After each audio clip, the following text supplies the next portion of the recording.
Hey there, fellow Reddit enthusiasts. If you love diving into intriguing Reddit stories, you'll want to stick around till the end. We've got a captivating one lined up for you today. For this video, we're delving into the fascinating world of relationships, so buckle up for a deep dive into some compelling stories. I, 35M, found out my wife, 36F, was having an affair, cultivated and developed over 6 months, and she gaslit me and lied the whole time. I know my marriage is likely over, but trying to figure out how to wade the waters and looking for insight as to why. Finding all this out really came as a shock to me. We have been together for 14 years, married for 10, and have 2 children, 6 and 4. The last thing I ever expected was to find out she was having an affair or would cheat on me. Strap in for a long one. It started about a year ago. We became friends with a couple who had similar age children as us, lived close, and we all got along really well. We started hanging out, watching each other's kids, going out as a group quite a bit. Over the coming months, my wife and the husband, as they are the primary caregivers to the children, while I and the other wife work more hours, started to become closer. They clearly had similar personalities and could just talk and get along. I didn't see a lot of this since it all happened when I was away and they were doing mutual kid stuff together. I wasn't too worried about it though. I trusted my wife. I never had any reason to doubt her. She always had guy friends throughout our whole relationship. Through the early spring, there were ups and downs for us. She was becoming aware she was somewhat depressed and started going to counseling. She started working out and eventually losing weight. Shortly after starting counseling, she asked me to go to couples counseling. I thought things were fine, and I kind of said, I think we are okay, let's see how it goes, and left it at that. She never brought up couples counseling again. And she kept acting like things were good with us. We were still sexually active. Our intercourse lives throughout our marriage has never been a sore spot, but probably not as active as one would like. We never went more than a month without intercourse, and rarely more than a week. But I always knew she wanted intercourse more than me. I had insight into this and found myself asking myself, why don't I have any intercourse drive? Will this ever get better? In and around this time, I found 2 vibrators she bought without telling me. She was clearly hiding them, but they went off overnight one night. She woke up too that night. The next day we talked, and my point was just to say, why didn't you just talk to me about it? Turns out I was probably depressed too with work and stuff. We moved 5 years ago to her hometown where she had some friends, but not close friends anymore. And I had no friends. I have a good job, am a physician, and make good money. But we also spend a lot of money, so I was constantly worried about money too, and that's on me. Throughout her counseling and working out, the 4 of us have started hanging out more. Felt great. Oh, we finally have friends. I was happy about it. We started having intercourse more often, and everything felt pretty good in June. We went on a family trip in July, and during the trip, my wife told me the other wife discovered her and his text thread on his phone, and it greatly upset her. She told me it was a large quantity, but nothing inappropriate. There was one time I said, I love you, ooh, like a joke, but it's all just friendly, I was told. She kind of offered to show me the text, but in a, you don't want to see the text, do you? Kind of way. I had no reason not to trust her at this point and was like, nah, it's cool. You have guy friends? No big. When we got back, I started getting anxious. I don't know why. I just started to feel insecure. I noticed the intercourse toy pouch was moving around. The 2 of them were spending more time together. He had a week off work for the holiday,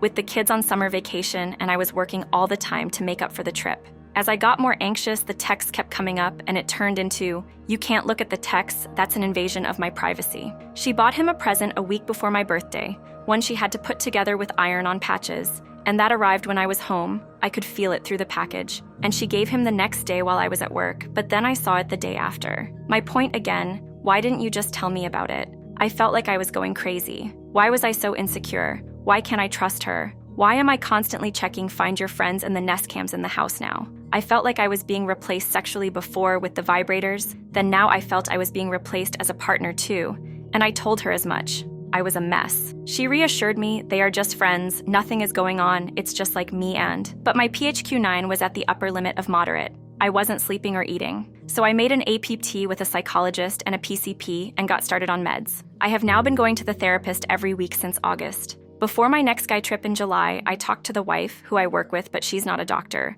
about the texts. I started to learn more of the details. There was not just one, I love you, but many. Good night, good morning, almost every day, pet names, etc. I was pretty crushed. A week earlier, my wife made out with me in her sleep and said, I love you, pet name, and then fell back asleep.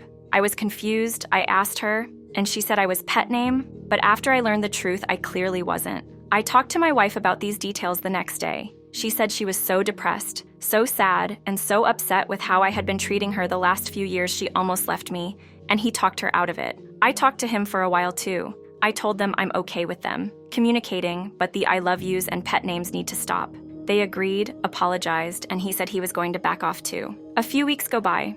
We are all hanging out and I arrive first and she doesn't really give me a hug or anything. Then they arrive and I just know she is going to hug him ASAP.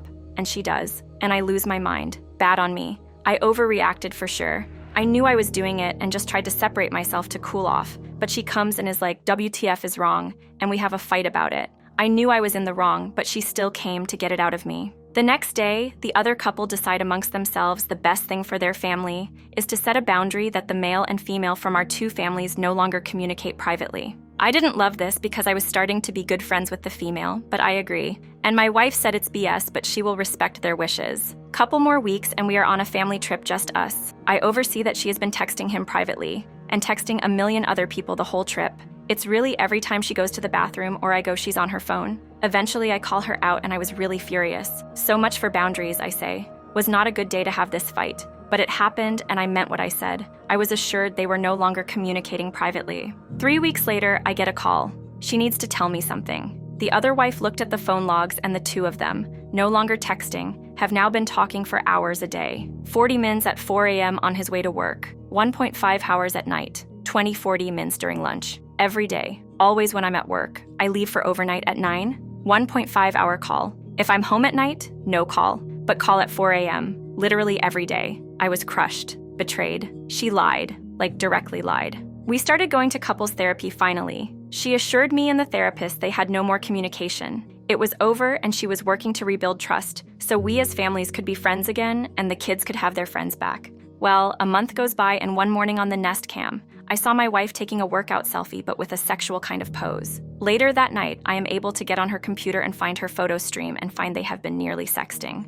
No true nudity but sensual pictures, sexy poses, underwear pics, sensual smiles I've never seen before, going back until August. Also, there are a ton of inspirational quotes about finding your second love, not being able to be with the one you love due to outside circumstances, being with someone who loves you for who you are and not what they want you to be. This is crushing to me. I am devastated. I am so betrayed. She told the counselor they weren't talking. I told the other wife. Me and my wife talked. They were using a secret messaging app since before our trip with the big fight. But there was nothing physical, I was assured. How will this time be different, I ask over the next few days. I can't hurt you again. I can't keep lying to you. I find out that she had told him she wanted to run away with him. In 5 years when kids are older, or 20 years if she has to. I'm told it was just an escape, a fantasy, but nothing physical. 2 days later, he spills the beans to his wife. They have been kissing since August, since before my hug overreaction. They had intercourse numerous times, at least 2-3. It all made sense now. She would go run errands during nights. She knew the wife would be at work, and either I would be home or she would hire a sitter and she would go over there. The first night she went over, I had a bad feeling. BC, she turned find your friends off and hired a sitter before I got home from work. I asked her the next day and she said, no, I went to my friend's house. See, here's this picture I took with her. But this was definitely the first night she went to his house to sleep with him. She made sure to take a picture as an alibi. My wife still didn't tell me about this. We went to couples therapy. She explained the pictures and made a point that nothing physical happened. And then I came out with what I knew. I couldn't hold it anymore. We cried, I was devastated, she was ashamed. However, the next day she went to his work to try and talk to him, to get closure and tell him sorry. He sped away and she followed for a bit, then turned around and called me. But how can I be sure that's what she wanted? How do I know she didn't go to see if there was something left with him and he wasn't just ignoring her because of what his wife made him do? Now she says she's sorry. She's crushed by what she did too, and can't think of anything else. In the meantime, we had another therapy app and we go back tomorrow. We had a long talk about what this means, and I think we both know this is heading for divorce. I'm not ever going to get past this, I don't think. I won't be able to trust her again. I can't. Everything I found out because someone else, or I, discovered it. She told me nothing that someone else didn't already discover through this whole process. I guess I'm looking for some insight into what she might be going through. There's still no transparency. She has changed all her computer and phone iPad passwords. The therapist asked if she would share her passwords, and she was like, no, it's my privacy. And the therapist was like, you kidding me? If you want any chance for this to work, you need to be 100% transparent. But she still isn't. I don't want to have to ask for everything. At this point, though, I don't even want to know. And I'm asking how to proceed tomorrow in the future. The legal stuff I can work out. I've talked to a lawyer, but timing is tough. Do I tell her tomorrow I want to start the process of in-home separation? we have a guest bedroom. Do I separate our accounts? Everything is joint right now, but I make the majority of the money and everything is going to be split 50-50 in the end. So would this just make things acrimonious? Do I continue to just hold until our next couples session in January after the holidays? Stay tuned, because in the upcoming story update, we'll be incorporating more of your opinions. Your perspectives shape the narrative, so keep those comments flowing. Update. Filed yesterday. I, 35M, found out my wife, 36F, was having an affair, cultivated and developed over 6 months, and she gaslit me and lied the whole time. I know my marriage is likely over, but trying to figure out how to wade the waters and looking for insight as to why. Well, we made it through the holidays. We moved bedrooms, agreed to separate officially, and be okay seeing other people if we wanted. Christmas came and went with just a little fight, and overall was cordial. The more time we spent together, the more I know this is the right decision. Eventually, I can heal, but I can't trust and get annoyed by all the little things. I listened to Leave a Cheater, Gain a Life audiobook, and it was extremely helpful. Anyone who finds out they were cheated on should listen or read it. New Year's was especially tough, as it was basically the 14-year anniversary for our relationship, and although I was with my best friends ever, it was me and 14 other people, all couples. I should have stayed in town and spent the day with my single friends maybe, but I needed to see my old best friends who all knew my wife as long as I have. We had one last family vacation last weekend, a museum trip we had promised our son for his birthday but never got around to doing. It was good for the kids. It was tolerable most of the time, but the more time I spent with her, the more annoyed I got. Little things. And also being on her phone a lot towards the end of the days. But I held it together. I know I had every justification to file and spring things on her and separate the finances, but I didn't. I talked to my lawyer a lot, kept most of the finances joint, and she hasn't moved money or anything. I let her see a lawyer, and after seeing him, she told me either she can file or I can. And I told her I would like to and was going to file ASAP, and she said she's ready. So I filed yesterday, which felt great. Now she almost has a job. She has found a house, and as soon as it's closed, she will start moving out. We can still coexist in the house. I think things will go smoothly, which we both want. We have agreed on custody arrangements, and due to my schedule, I can have them for a lot more time during school days than most people. I get days off during the week and on weekends, so I can pick them up at 2 on school days and have them all day, versus just picking them up at 5:30 if I had a 9-to-5 job, for example. We agreed on holidays, etc. Just have to get the details hammered out in writing. I know it's unusual and maybe was a little risky, but it was worth it to keep things amicable. I'm going to have to interact with her no matter what. I don't know if we will ever be great friends or not, but we still need to be able to coexist in the same room and be able to smile. A couple other things. After separating and agreeing we could see other people, I did get involved with someone. It gave me some insight into what it's like to be desired and wanted, and into what she and I were both missing from our marriage. That was good, and things were fun, and that's all I signed up for from the beginning, and she knew that. But then I could tell she was getting the feels and was trying to let her down, and she told me she loved me after 12 days. Eek. I know I'm not ready for all that. So, well, that's complicated. I suspect my STBXW is getting involved with another man,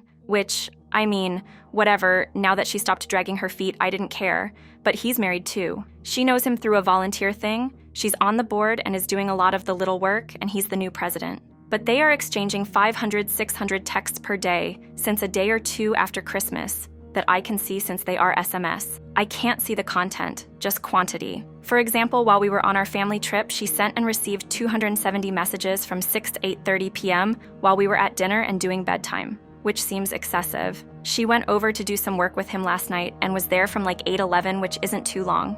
I also have some suspicions based on text timing and frequency. She has been going to his house other times. Also, there are a fair number of late night, 11:30 texts, as well as texts on NYE right at midnight and later at 1 a. I know I need to stop digging for pain, but I can't help but feel, can we just stop at blowing up 2 families? Should I bring this up? We have couples counseling today mainly to talk about how we are going to proceed with the kids. It will probably be my last session, but IDK if I should bring this up or just let it go and or bring it up after the divorce is finalized. I also have some suspicion she knows about my girl, at which point I should probably just let things be. She isn't saying anything. My lawyer knows all about both points above and didn't really say anything one way or the other. I also think she could be back in contact with her AP, but I'm not sure. There was a screenshot of her secret messaging app taken on 1/1. It was scrolled up, and I don't know when the messages were sent that the SS showed, but it was a new picture of him I hadn't seen before with a longer beard than this fall, and his name in the message was Default, whereas it was Name in previous screenshots. I haven't seen any other evidence, and I'm going to let this be for now, but it wouldn't surprise me. She moved out.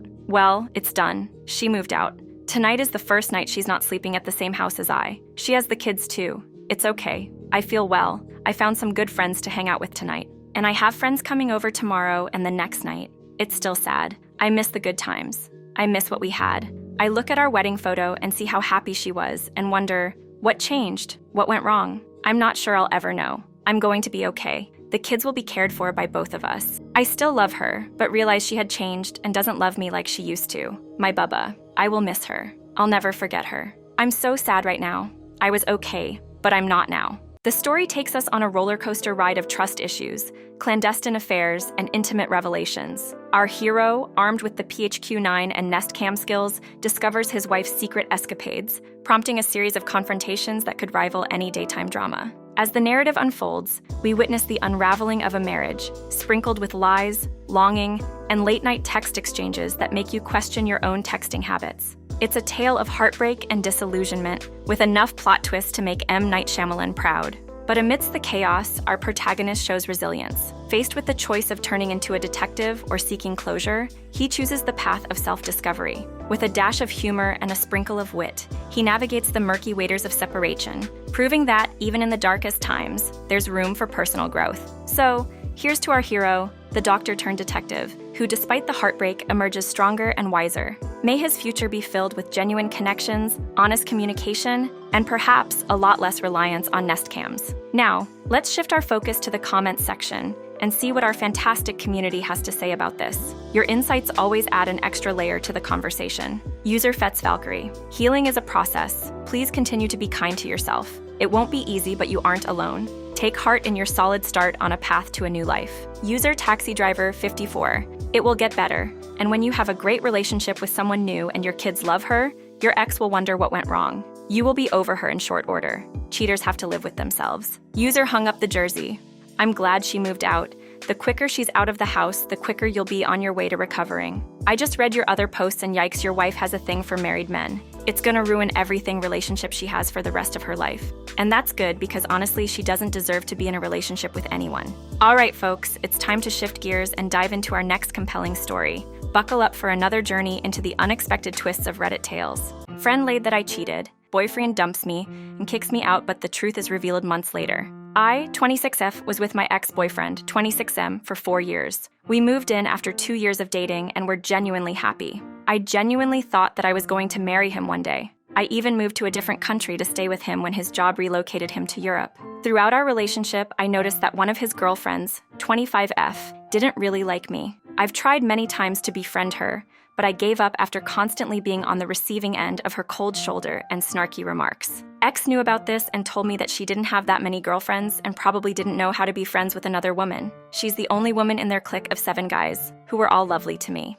On the 31st of December 2019, both of us attended a party to celebrate New Year's. I don't drink, so I was completely sober. X got completely smashed. The next afternoon, I woke up to my stuff packed and him telling me that we were done and that I had to move out. I was completely blindsided and so confused. He accused me of cheating on him. I would never do that. I think it's such a terrible thing to do. I remember crying so hard and telling him that I did no such thing, but he still kicked me out. My best friend and her boyfriend, without hesitation, opened up their home to me and told me that I was welcome to stay. Bless their hearts. They're the sweetest couple ever. During that dark period of time, I was trying to process everything. I was honestly so depressed. I couldn't eat, couldn't sleep.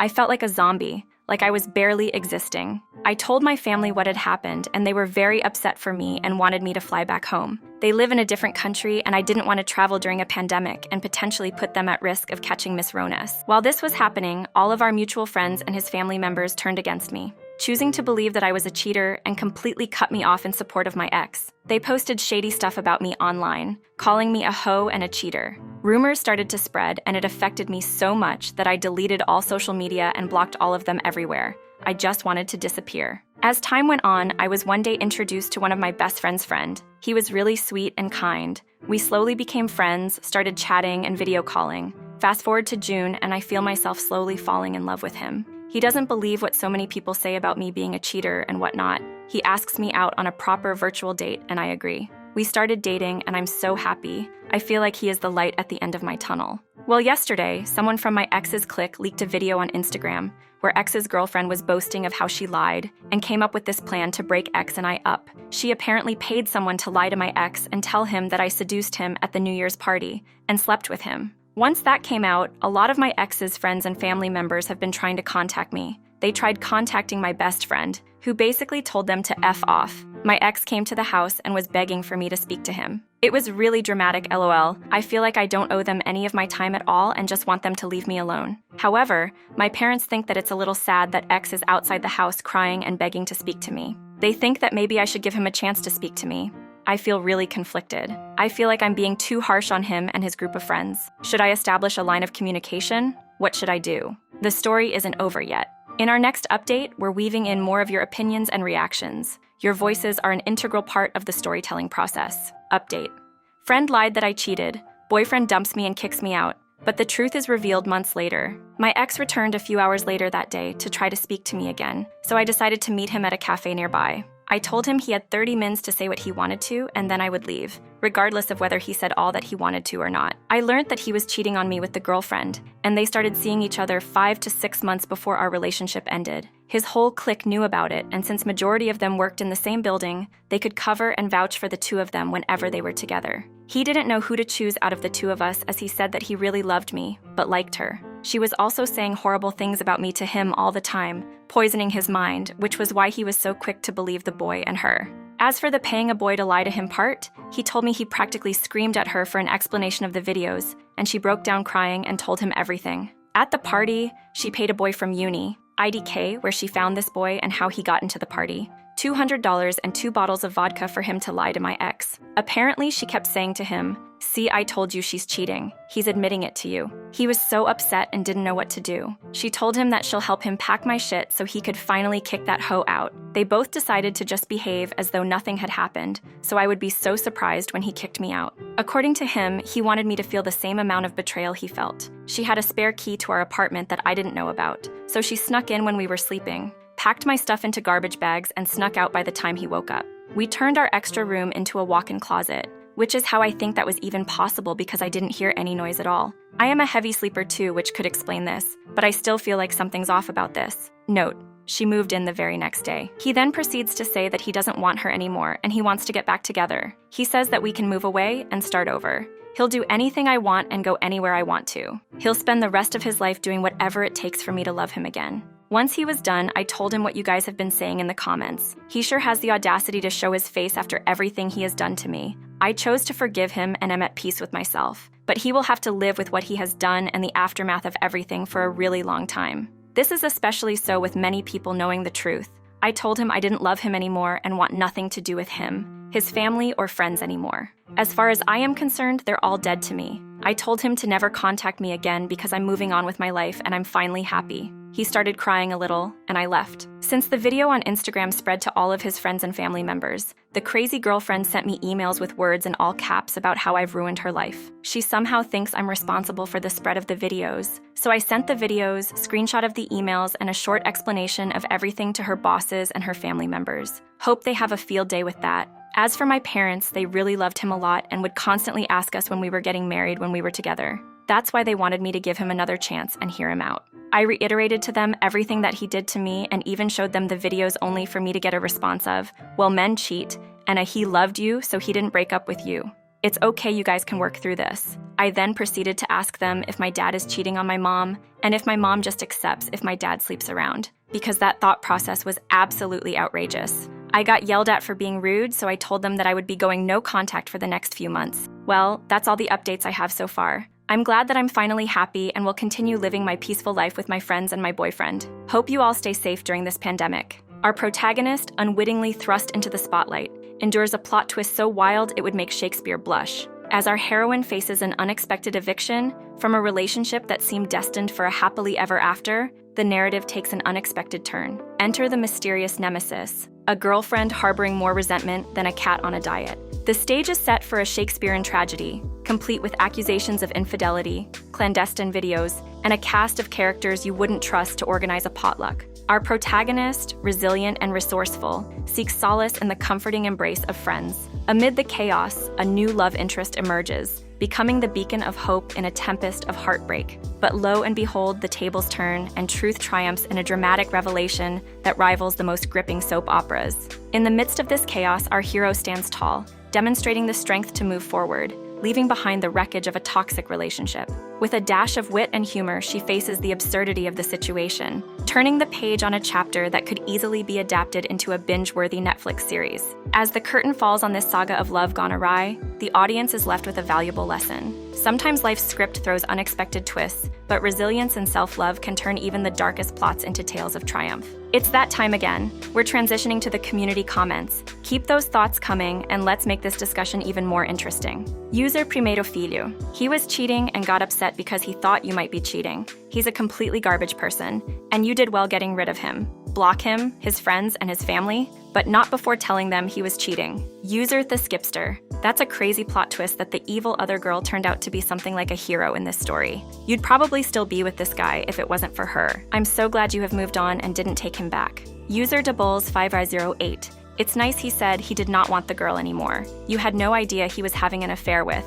Wow, this dude is dense. Did he honestly think this was going to work? Ready for the next adventure? Let's jump into our next story, and don't forget to hit that like button if you're as excited as I am to explore what comes next. My 24M live-in girlfriend, 23F of 5 years, has made a new friend. The 25M. I'm not sure if I should go to his New Year's Eve party. My girlfriend and I have been together for more than 5 years now. We met freshman year in university and started dating soon thereafter. She finished up her bachelor's and started working freelance in film, the kind you can watch in a movie theater, while I'm currently finishing up my master's. A little more than a year ago, we moved in together. We've had that plan for a while longer, but decided to go for it when she couldn't live near campus anymore. We're splitting rent for 80-20, and I try to chip in as much as possible using the money I'm making, doing research for my master thesis and a side gig here and there. This was her idea. If you need any more background intel to assess my situation described below, feel free to ask. Now, my girlfriend doesn't have a lot of friends. She's always known a few people whom she can hang out with and will hang out with, about 2 times a year or so, but she wouldn't call them her besties. I have a very close group of friends. I've been friends with some of them for over 15 years. And my girlfriend and I see them very often. Either we go over to their homes, they visit ours, or we hang out elsewhere, etc. I'd like to say that over the years, my friends have become my girlfriends. Friends too. About a month or 3 ago, my girlfriend started working on an independent film, which was shot a few hours away from our home. As is usual with other projects she's done, she and the rest of the crew spent the nights on or near the set, because they work very long days to get things done. Enter this camera operator, whom we shall call Jake. Jake and the missus have become good friends while they closely work together on the film. I thought this was great news, and she seemed very happy about making a new friend she can talk to and share things with who isn't my friend too, or was my friend first. I was very happy for her. Until one night she came home and told me she'd like to think of Jake as more than a friend, but that nothing had happened. She was very upset when she told me she might have a crush on the guy, and I could tell that she didn't know how to deal with what she was feeling. She went no contact with him for a while, which was logistically easy since their work together on the film was done anyway. During the week or two after that, she was very restless. I'm not sure how to properly describe this as English isn't my mother tongue, but I could tell she was sad that she had lost the one good friend she made in a long time. The week after that, a new version of one of her favorite plays was opening in a local theater, but I couldn't make it because of work. I suggested she take Jake and see it together, since she had mentioned before that he is into things like that as much as she is, all in good faith. As is tradition in the film industry, when the film is done, there is a party to celebrate it. There's 2 kinds: the premiere party, which is for the crew, their spouses and special guests, and the wrap-up party, which is for crew and special invitees only. Obviously, she went to the wrap-up party, as it is a great way to network and land new gigs. She came home crying the day after the party, going on about how she got a little drunk, and that something had happened between her and Jake. When she calmed down, she told me the 2 of them had kissed, but that she had stopped him mid-kiss and realized that what she was doing was wrong. Now I'm all for second chances, so we talked about it for what seemed like a very long day, and she seemed to really regret it. Last week, Jake came over to our place to a party I was hosting. It was very awkward. My best friend, who I always share everything with, picked up on it and asked me multiple times that night if everything was okay. I wasn't sure. Nothing really odd had happened that night, but something just didn't feel right. My friend suggested I tell my girlfriend to stop seeing Jake again, but I don't think I can do that again because I forgave her for what happened, and she got very sad the first time she went no contact with the guy. Jake was a very nice guy, and he told me that he is hosting a New Year's Eve party, which my girlfriend had mentioned earlier as well. She is very excited about going to that party, and she really wants me to come too. I don't know how I feel about this, but we don't yet have any other plans either. After my party, I mentioned another end of the year party we were both invited to, but she seemed very sad about not being able to go to Jake's party. She added that her priority was spending New Year's Eve with me, and that she didn't want to go to Jake's party without me, but that she would be very sad if we didn't go together. Over the last few days, she has become very pushy about wanting to hear an answer from me about the parties, constantly stressing that she really doesn't want to go alone. I'm not really sure what my question is. Writing all of the above down helped a bit in assessing the entire situation myself. I'm just not sure what to do or what to tell her. Reddit, what would you do? Hold on to your seats. In the upcoming story update, we're weaving in more of your opinions. It's your chance to shape the narrative, so keep those insights flowing. Update: my 24M live-in girlfriend 23F of 5 years has made a new friend 25M. I'm not sure if I should go to his New Year's Eve party.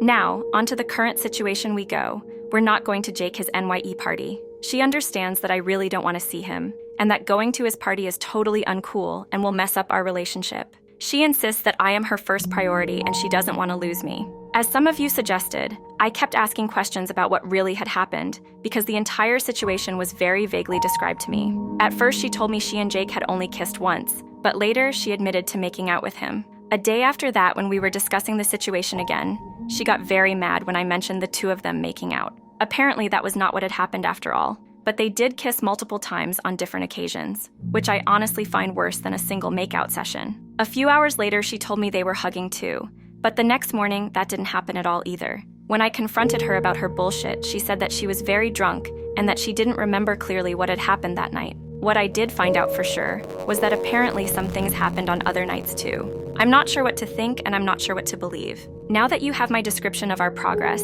I have to say that I feel like I'm really standing on an imaginary crossroad. She clearly regrets the entire situation and is very upset about not knowing for sure what had happened and about the possibility of losing me over all of this. I think we might be able to work things out too. I've been thinking about this a lot and I'm really unsure about everything. I don't want to throw away a multiple-year relationship and our house, but I don't want to suck it up and be a doormat again either. There is one thing that is clear to me that needs to happen for me if I decide I want to work on fixing our relationship. She has to go no contact with Jake. Literally every single one of you who posted in my original thread told me this has to happen for things to work out, and I agree. My friends feel the same way. Here's the problem: she doesn't. She's sure that she can be just friends with him and that he feels the same way. She doesn't feel like it is fair that she has to get rid of a good friendship now that it is just that, a friendship. While I have you people and my friends to talk to about this, she doesn't have anyone to talk to about this but me and him. Judging from my last thread, the general opinion is that she cannot see him anymore, and I totally agree.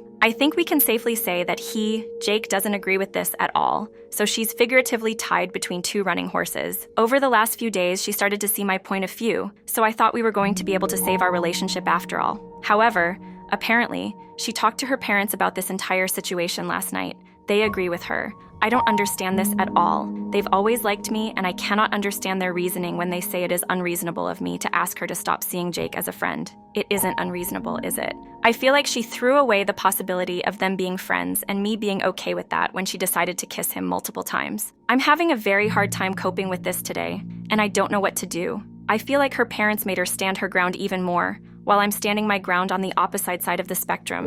We're both not ready to just abandon our relationship either, and I'm not even sure how I can handle breaking up with her if it comes to that. I'm not even sure how to break up with someone. Help? Final update. My 24M live-in girlfriend 23F of 5 years has made a new friend 25M. I'm not sure if I should go to his New Year's Eve party, so we broke up.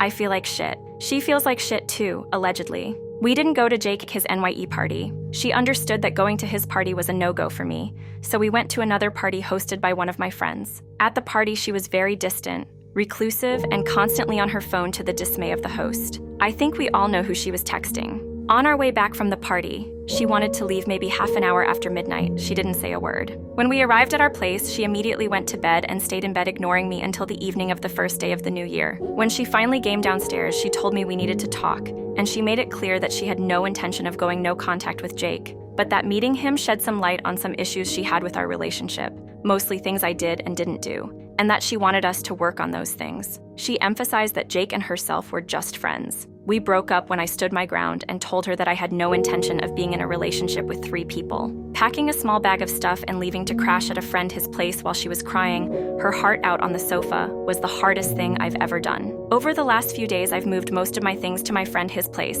and I've spoken to her twice. She's very upset about the entire situation and regrets everything. She even offered to go no contact with Jake after all, but emphasized the fact that it wouldn't matter, because he and her are just friends now and that she'll want to work on our own issues. I'm done, and my friends and family are and have been very supportive, but I'm having a very hard time coping with all of it. One moment I'm glad that it is over and I know that I've done the right thing, but the next moment I regret everything and desperately want to make things work out again, despite knowing that things will never be the same. I still love this woman so much, and I'm having a very hard time distancing myself from us. Whenever my phone rings, I hope it's her. I constantly slip up and say things like we and my girlfriend, and most of my stuff remind of her. I think the best thing to do is for me to go no contact with her, but I miss being together with her so much already, and we still have a lot of shared things, like the house, we need to take care of. The fact that she's completely ignoring her fling with Jake and seems to blame our breakup entirely on issues in our relationship, which we could have fixed, isn't helping either. Our protagonist, caught in the chaotic swirl of emotions, presents a narrative that reads like a Shakespearean tragicomedy, complete with mistaken affections, questionable parties, and the ultimate showdown of relationship woes. Firstly, kudos to our protagonist for handling the situation with a level of composure that deserves a standing ovation. Navigating the labyrinth of love triangles and friendship triangles is no easy feat, especially when the drama unfolds under the spotlight of a New Year's Eve party. The girlfriend, torn between her beau and the new friend, Jake, adds a touch of suspense to the narrative. The question of whether our protagonist should attend Jake's party becomes the ultimate cliffhanger. Will he brave the awkwardness, or will he usher in the new year with a dramatic exit stage left? Now let's talk about the update.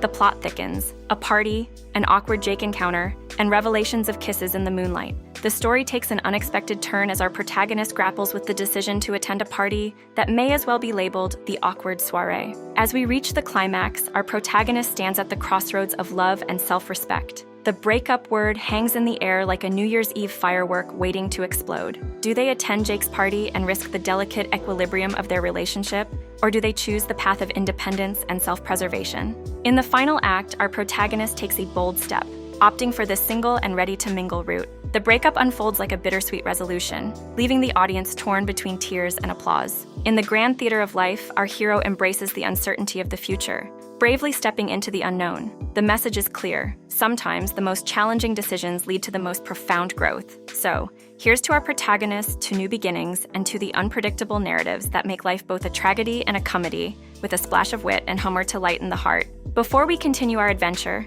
let's tap into the wealth of opinions in the community comments. Your perspectives are like puzzle pieces that complete the story. User 1 Flew.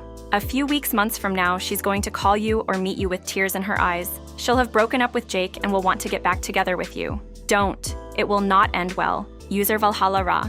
In time, she will be the second thing you think about when you wake up, and then the third, and later, only on rare occasions. When you're ready, I hope you find someone worthy of your love. User Somewhat Smart. Well done, man, on standing your ground. You deserve better. She is a cheater and a liar. It will be tough, but you will get through it. But be prepared for when you hear that she is now together with the other guy. The excitement is building up. Now let's seamlessly transition into our next gripping story. Your anticipation fuels the journey. Let's see where this one takes us. Fiance's aunt sent him a text saying to break up with me. F25, M25. I work night shifts. 8 p.m., 4 a.m. in an emergency pet hospital. I see a lot of crying owners holding their dead pets in their arms, animals with chronic sicknesses. It's sad, but I love my job regardless. Although, you can probably guess that it is emotionally and mentally taxing. My fiancé works day shift in the union. He has fun at work with his buddies and gets to mess around a lot. Another important note is that I have bad social anxiety around people that I'm not completely comfortable with.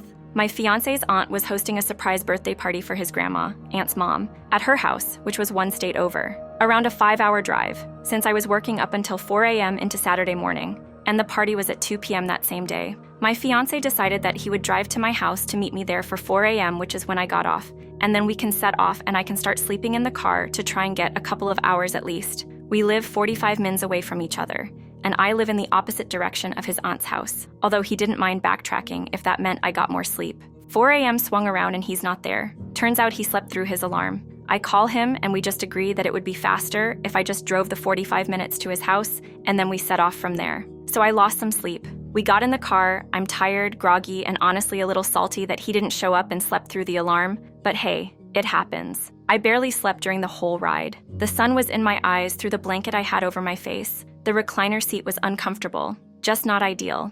I wasn't well rested at all. We get there. I say hello to everyone and ask some family members who are already there some questions about their dog because it's a common interest of mine. I let the family talk for a while and I sit and listen. I'm a big listener and never have a lot to say regardless, so I do that while staying present. The party rolls around. We eat, talk to some people here and there, and I go over to the couch and put a blanket over my legs. I am so exhausted at this point that my eyes kept closing and I couldn't help it. My fiancé suggested going to take a nap, but I refused until the guests left. We stayed at his aunt's house for the night because I didn't want to be rude by going to sleep so early. I just wanted to be around still, but I was too exhausted to stand or even keep my eyes open. I asked his aunt for a cup of tea at some point and we exchanged some words about how good it is. Then my fiancé and I went to bed because we were both pretty tired. In the morning, there was a very weird feeling in the air. I ignored it and chalked it up to my anxiety, and I told myself that it's my feelings that's causing me to be anxious for no reason. Turns out it was a gut feeling. The next day, he receives a text from his aunt pretty much saying how rude I had acted the whole night and to never bring me to another social gathering that she is hosting again. How I had apparently made it clear that I didn't want to be there. She ended her message with, "I am saying this out of love. She is not for you." I was pretty taken aback. No one had said anything to me about it. They knew that I just worked a night shift and barely got any sleep in the car. I really didn't know where this was coming from. The worst part is that my fiancé immediately submitted to his aunt. He sent her a text back saying how embarrassed he was of my actions. I really didn't understand what actions I took though. I smiled at people, listened when they were talking. I was present. I am a natural wallflower. His aunt also insinuated that I am painting myself as a victim by blaming it on the night I had prior and my history of social anxiety. It seems that he won't fully be on my side about this, and he told me that his family has been right in the past about other stuff, so he would rather trust their opinion, even on the chance of them being wrong about it. How can I deal with this situation without making it awkward for the next time that I see his aunt again? Firstly, let's appreciate the dedication to the job. Working night shifts at an emergency pet hospital, that's a whole different level of commitment. But then, life throws a curveball, and our hero has to attend a surprise party after a sleepless night. It's a recipe for sitcom gold. Enter the fiancé's aunt, the self-appointed judge of social interactions. She's got a script of her own, and our protagonist unwittingly becomes the lead character. The accusations of rudeness and unsuitability echo through the drama, leaving the audience scratching their heads, wondering if they missed an episode. Now the fiancé, caught between loyalty to his love and the familial drama, decides to send a text that's more diplomatic than a peace treaty. And so, the saga unfolds, with accusations of victimhood and a family divided. The tension is palpable as our protagonist navigates the aftermath, contemplating how to face the aunt without turning the next family gathering into an episode of awkward encounters. Do they wear a t-shirt proclaiming, "I'm not rude, just tired," or perhaps invest in a giant neon sign that flashes exhausted, not standoffish? As for the positive message, let's celebrate resilience. Life sitcoms might throw unexpected plot twists, but our protagonist, armed with humor and a sense of self, is ready for the next episode. Our community is a treasure trove of insights, so let's take a moment to dive into the comments before we immerse ourselves in the last intriguing story. User Maggot39601. Beat him to the punch and dump his ass. He had zero sympathy, support, or respect for you as his partner. He should have at bare minimum defended you to her. Instead, he doubled down on being an asshole. If he's too much of a spineless guppy to stand up to his aunt, he's absolutely not. Someone you want to be with for life when things get hard. User acceptable, State4845. Why would you want to marry someone who has no backbone to stand up for you, or at the bare minimum love you enough to know how you are? His lack of empathy shows that he is not the right one for you. If someone doesn't think you are worthy enough to be defended, then kindly show them the door. Don't take this lying down. User watching on sidelines. This person isn't on your side. You also aren't on your own side. Why did you agree to go to an event that you naturally find tough with little no sleep? When you were told to have a nap, it was a not-so-subtle sign to get out fast. Learn to be on your own side, so when other people aren't, it is extremely obvious, and you distance yourself from unsupportive people. The comment section has been buzzing with energy. Now let's channel that excitement into our last story. Get ready for more surprises and twists. My best friend, a 23F, that previously rejected me, 26M, kissed me while drunk. We'll call this friend Emily. My close friend coworker Emily and I have shared a lot with each other. We're physically affectionate. She's always hugging me and telling me how much she cares for me and loves me. We've seen each other cry. We've shared a lot of intimate and vulnerable moments, deep conversations. She knows me more than anyone at the bar. For months, I thought she was into me because of it. A month ago, I was drunk and she was sober. I tried to make a move on her. She rejected me, said she wasn't attracted to me, that she's never seen me that way and thinks us being together would be a bad idea, that it would only end badly, that she's in no place to be having intercourse, date anyone, or have any type of relationship. She told me she hasn't had intercourse in 2 years, and because of her past abusive relationship.